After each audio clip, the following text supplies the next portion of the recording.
Welcome to our continuing series, Interviews with Aurovilians. And we're back with B again. This one is number 9. Okay. Already number 9. Welcome, B. Yeah, it's so enjoyable to do this because so much has happened, and looking back over it, you really sense how the grace works, or just how mysterious and how unplanned, spontaneous, how the best happens, even though I had expectations of this happening rather than that, and but with the perspective of longevity, you see that, well, that was probably the best thing that could happen, and everything that did happen, becomes part of the story. Yes. And they are all stories, but they're very symbolic stories, and the metaphysics of these stories can be speculated about endlessly, but they're there, and people interpret differently. But that's what I always liked about the trees in Matra Mandir, and not just Matra Mandir, the whole Auroville, the trees, because the trees are there. And people said, you can't plant trees here in this desert, and then you look and they're there. Yeah. It's a existential fact. I was very close friends with the 2 conservatives of forests, and they wrote that the land would be uninhabitable in 50 years. Yeah. Because the local people were not getting even 2 bags of groundnuts from an acre. Mm-hmm. It was all being washed into the sea. Yeah. And look at it now. Yeah. Look at it. Yeah. It's So many animals have come back. Yeah. The bird count in 68 was 30 species. It's over 300 now. Yeah. It's that symbol of the desert, turned into paradise or semi-paradise, is one of the strongest metaphors that shows what can be done. And a lot of people, I think, just get discouraged about their dreams, given the situation in the world and human nature and all the rest. But that's the great thing, is that it does happen. The miracles happen, and you can point to them, and you can see that graphically in Auroville, because the circumstances were all against it. And Yes. and you had this handful of people, who were not trained. We were all so-called amateurs, and but it did happen. And then anybody can say, of course, it could have happened better. You should have done this. How come you didn't do that then? And but people did the best they can, and the results were, because of course, we have the guidance of the higher power. The higher powers are there, and that's the connection that we each make inside, and then we can be used. We can be part of the story. I remember studying the Israeli experiments with oranges in the desert. Pure sand, and they're growing these marvelous oranges. What they came up with was a drip irrigation, so that when the seawater penetrated slowly, the sand would purify it and it would get down to the roots. And then every once in a while they had to collect the salt from the surface. And Wow, I didn't know it that. was incredible. I mean, and Auroville has done so many unique things like that. Not much talked about, Yeah. but the world is taking notice. There was a man here, I interviewed him, Suganandan, and he was the man who fitted the silver in Sri Aurobindo's casket and Mother's casket. And he worked all night long with it. And to prepare it. And he had a friend, and this friend, a businessman, said, I don't have to go any place in the world. I can find out whatever I need in Oroville. Hmm. He said, I need to find out about solar, I can find out about it. Whatever I need, he said, it's there. Mm-hmm. I just have to meet the people. Mm-hmm. Yeah. Yeah. It speaks a lot of the consciousnesses that are now at work Yeah. in Oroville. Yes. Well, you see that in so many of the young people now, how they've, they're up to speed. They're up to, we who were so-called pioneers, we brought it up, but they've got everything we've got, and they've got these very bright futures ahead, and they're the massive barrier breakers and the architects of immortality and all that stuff, those sun-eyed children. Yes. You can see it happening. So the future looks good because, of course, the future's not in the future, the future's in the now.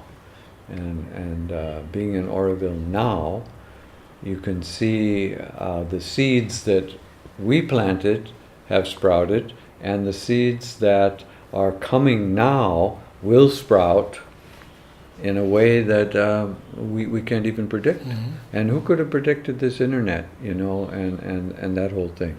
Yes. And also that is another little disappointing factor, that not everybody in Oroville is really wanting to take a risk and to go for things.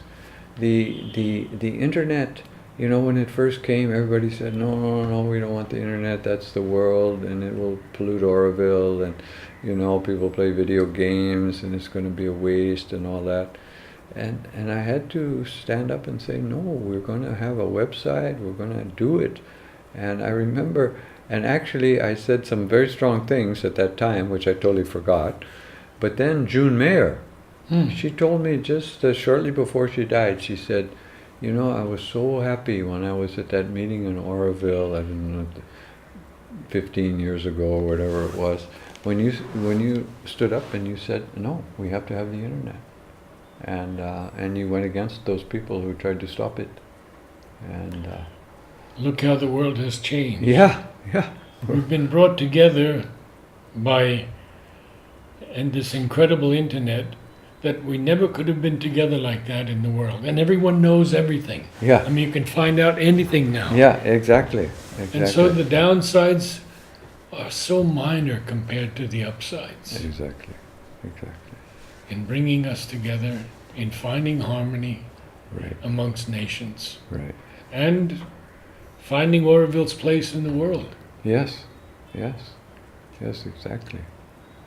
And to bring those innovations into Oroville that, there are a lot of things that we don't have to invent things in Oroville, we just have to do them, because people invent things around the world, but they don't have a field in which they can experiment with them and live them and make them happen. I think we already told the windmill story about that guy and his windmills. Didn't we talk about that one? How he had that dream for windmills and how Oroville was able to fulfill that.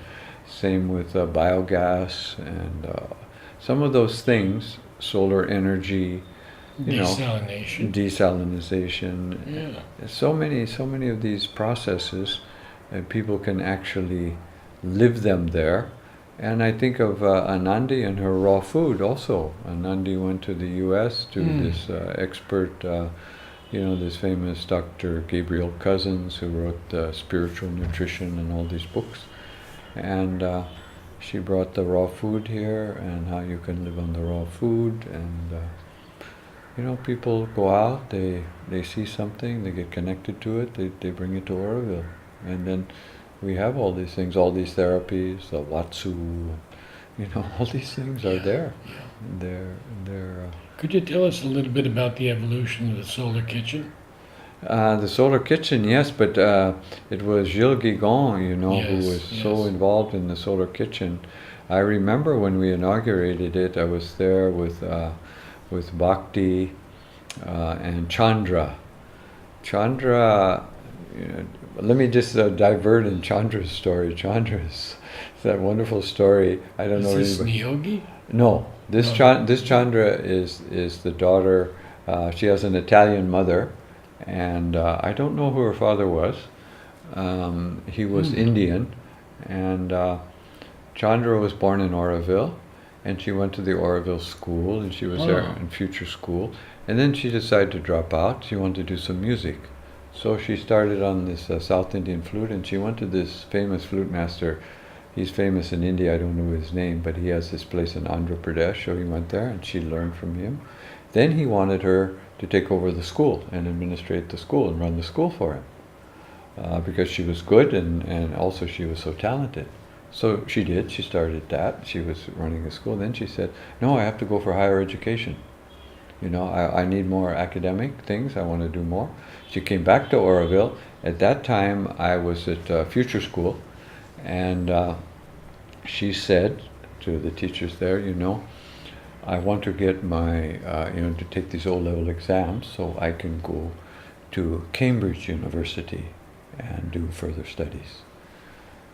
So, the people looked at her and kind of rolled their eyes like, you got to be kidding, But in 4 months, she took 4 of those O-level exams. She prepared herself and took, in about 4 months, took all those exams, passed them really well, went to England, went to an interview in Cambridge University. She got some help from Vikas, he lives in England now. He was an architect in the early years of Oroville, to get to Cambridge. And she talked to the people there. She got a scholarship. She's I think she's in her 3rd or 4th year now in Cambridge University. She'll get a doctorate and all that.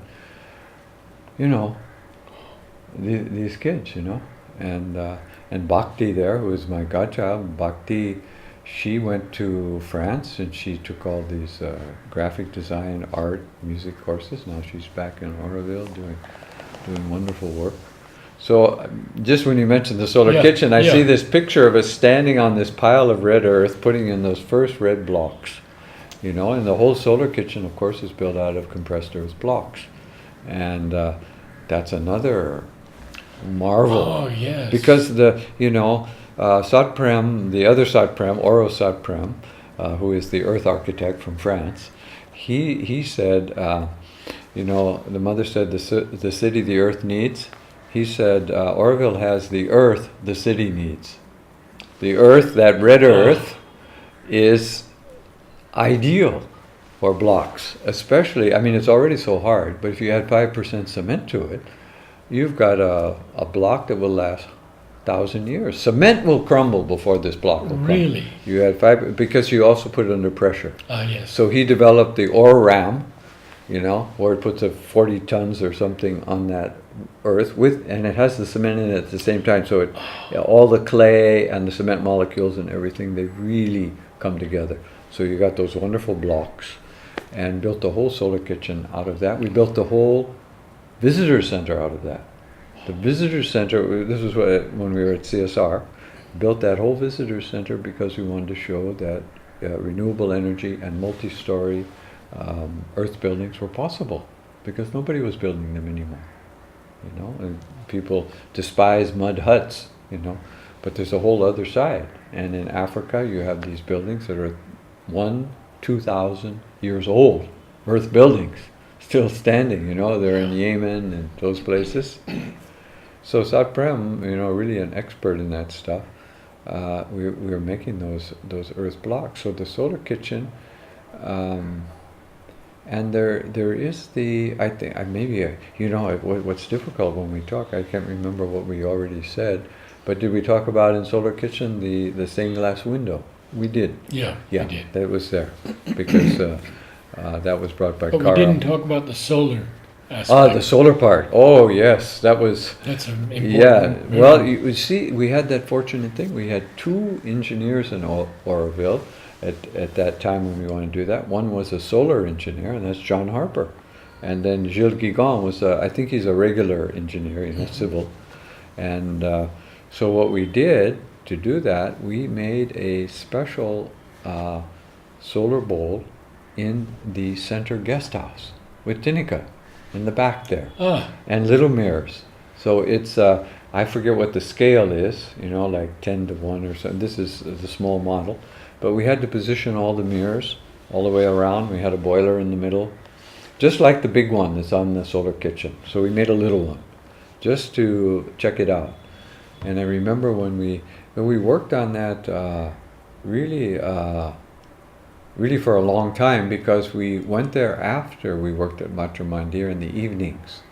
And Jacqueline helped us, you know, Jacqueline and Kiran Podar was there. We were I placing see. those little mirrors. oh, And then the first day, and then John, when we tested it, he threw popcorn into the center on the little plate where the things go.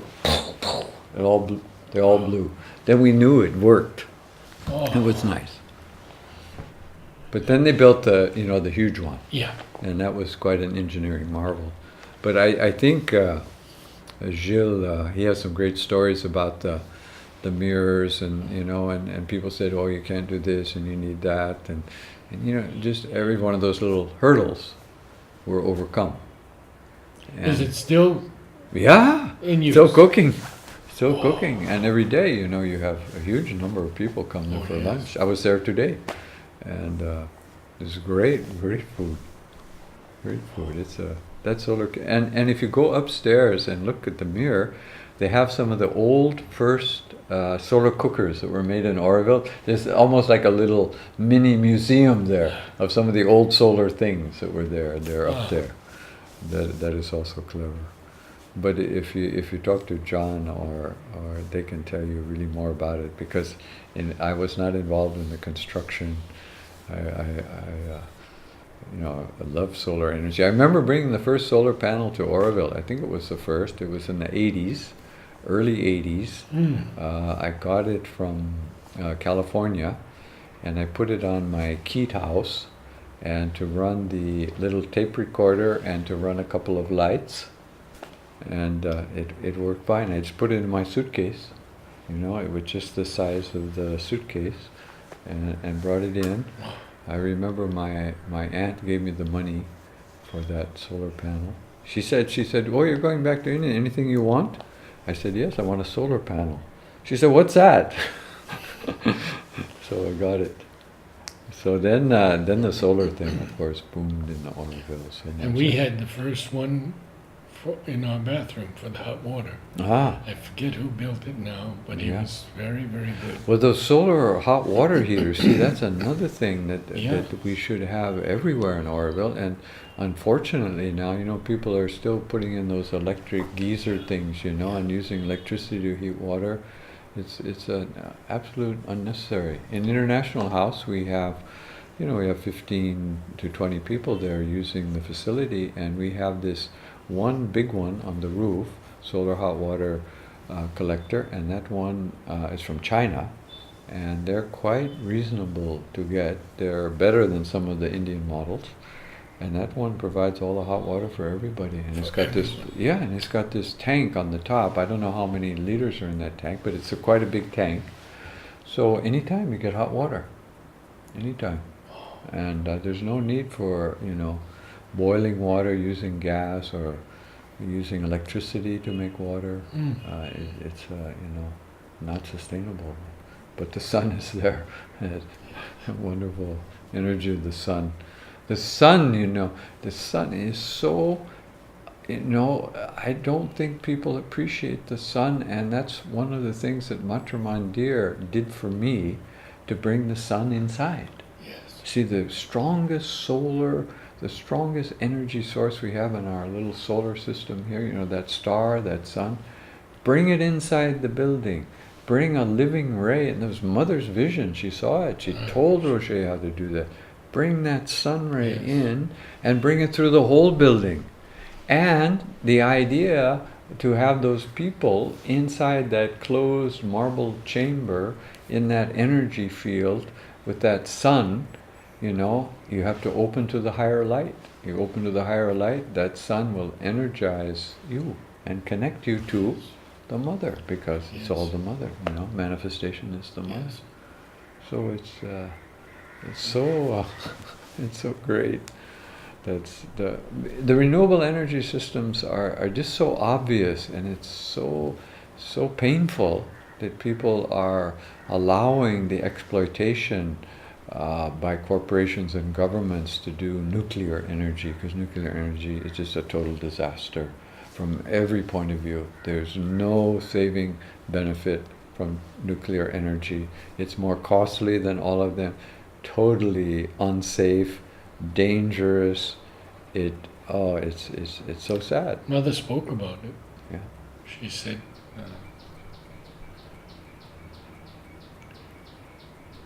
I can't remember the terms now, Mm. but it's instead of this Oh, the fusion and fusion, the fission. there it is. Yeah. Yeah. Yeah.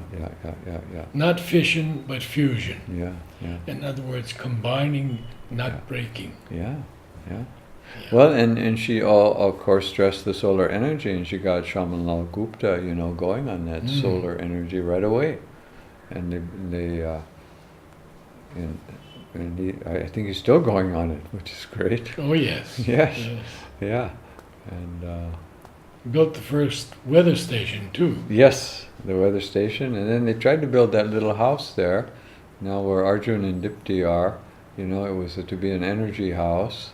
But they called it Eco House, I think, in which they had the hand pump inside the house for the water, and they had I think they had a solar panel, and they had some insulating earth blocks. But I think it's been kind of modified into more standard housing now, but it's still there. And I think he was the architect for that, Shamlal Gupta. But he built a solar dryer for the Kodakrai Organic Food Processing Unit, and they put it on their roof, but it never worked. For some reason, they could never get it to work. And I have it in my house now. It became part of my house. Because it was up on the roof there for 30 years, never working. And Anandi there, who was running that unit, she said, I wish somebody would take that off the roof, And I said, I will. And I brought it home, and the granite steps that went up, and the blocks, I used it all in my house. So, my recycled house. We don't need to... Does it work? in your No, house? I didn't do the solar cooker. I just used all of it for my house. Ah, okay. Those are the stairs that go up the wall Mm. to get to the first floor, ground plus one. So those slabs are there, and then when you reach a little landing, that was the landing where you went up the stairs to put the stuff in the solar dryer. But somehow the draft and the thing and the chimney, wasn't effective. So, but we can, recycle. That's a great thing. Recycle, upcycle. Do you remember Rosine? Oh, of course. Could you? Rosine. Because she was a dear friend of mine Oh. for so many years. Such a sweet woman, yeah. Well, of course, as you know, she died here, and she died with us. I was there when she died. I was with her Yeah. Yeah, that when was. she left her body. Yeah. Yeah, she did so much for Oroville, You tell them what happened. She with her money, she was sending money to. She was to Matrimandir. she was a chef for some of the big Hollywood people, and they would, make her work very hard, but they also paid very well.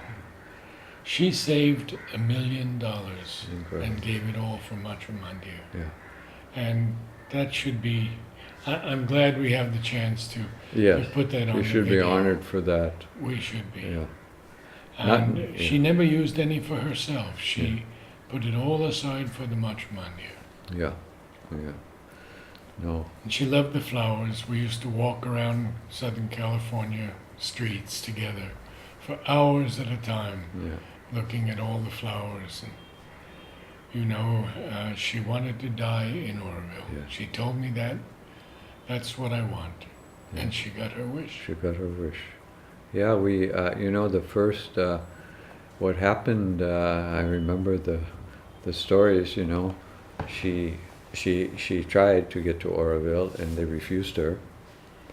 And so then she was kind of brokenhearted. She was there in Lodi in the ashram, and you know, cooking those wonderful meals for those people there. They so appreciated her. She was so great for that. So then one day they had a conference there. It was one of the, I don't know, it was an Om meeting or something, and there were 2 or 3 Aurovillians there. And Bindu was one of them, Loretta was one of them. And she just put it out there, sort of her wish, you know, that what happened to, she said, you know, I want to go back to Oroville, and I tried, but it didn't work. And they said, oh, you can come to Oroville, you're a pioneer Orovillian, we'll help you. And she said, oh, you know, I don't think it will work, you know, I tried once. And no, we'll help you. So they went back and they set some things in motion, and then they also asked me, and because I knew, I wrote a support letter, and so we tried to make it happen. And they were really reluctant. You know, the entry service has always been a tricky story. Yes, And even I tried to reform the entry service and failed. And so they're still struggling. But you know, they never really understood. You know, there's a little prejudice against old people and things like that, you know, but they don't understand that for somebody like Rosine, she's an Orovillian in her heart, and that's her total identity. Yes. She's not a Belgian and she Yes. lived in no, she's an Orovillian and she's totally dedicated. Those kind of people, they have to respect that. And so they said, no, she couldn't come. And so that was they the wouldn't second take- decision. yeah, she couldn't come. But then they said, you have to come, if you want to come, you have to come as a tourist. But she said, I want to stay longer than 3 months, and I don't have money to go back and get another visa. And she went to Belgium, and she got a visa, and she told the man, they had some provision there for some kind of medical thing, because she had diabetes. And she said, I'm going there for treatment. Give me a 6 months visa that she could renew. And she got it. And so then she came. And then Loretta first took her right into her apartment there. And she stayed with Loretta, and then she stayed somewhere else. And then Anandi gave her a place above her restaurant there. There was a nice new little room up there. And but she kept getting, you know, this diabetes thing was really catching up with her.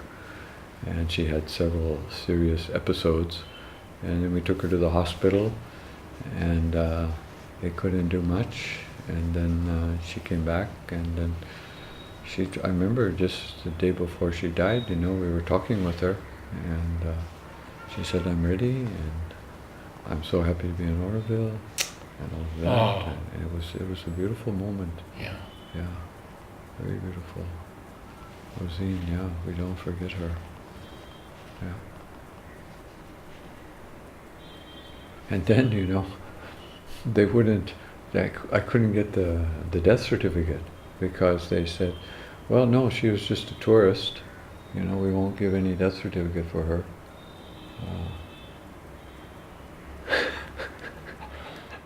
So I wrote to the Belgian consulate there, and then they wanted all these different things, you know. So we just did the best we can, well, we could at that time. And but it would have been, you know, really nice if they would have, you know, the Oroville, who's Oroville, but the people in the administrative thing in entry could have, you know, just enrolled her as an Orovillian, so that she, returning Orovillian, so Yes. that she would have had that when she died, you know, that she had been accepted back. Yes. But of course she was accepted back by all her friends and all the Yes. people, and it's understood. I mean, Yes. you don't need to have that administrative rubber stamp that from people who don't understand, you know, what it Yes. means, and they don't understand the valuable contribution that she made. So, but she did her work, and she did it very well. She did. Yeah, she did it very well, and she worked so hard. Yeah, so hard.